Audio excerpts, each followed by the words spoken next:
আসসালামু আলাইকুম। আজকে বানাচ্ছি রসে ভরপুর দুধ চিতই।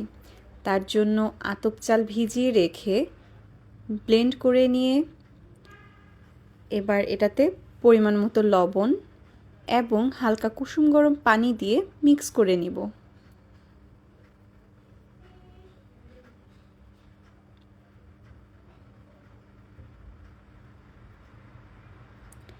বেটাটা যখন এরকম দেখতে লাগবে তখন বুঝতে হবে এবার পিঠা বানানোর জন্য রেডি।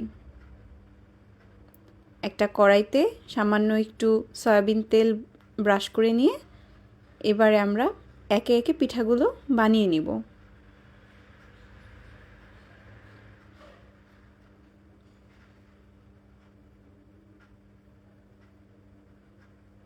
দুই মিনিটের মতো ওয়েট করে দেখুন কি সুন্দর ফুলকো পিঠা হয়ে গিয়েছে।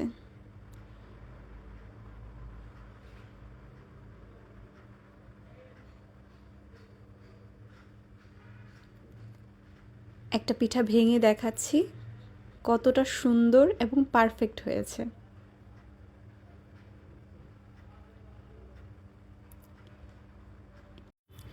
দুধ চিতইয়ের রসটা বানানোর জন্য দুধটাকে ভালো করে জাল করে নিয়ে এতে মশলা এবং লবণ দিয়ে কিছুক্ষণ ফুটিয়ে নিব। এবারে একে একে সবগুলো চিতই পিঠা দিয়ে দিব। এখানে আমরা খেজুর গুড় ইউজ করব। গুড়টাকে আমরা সবার শেষে দিব, এতে করে দুধটা ফেটে যাবে না।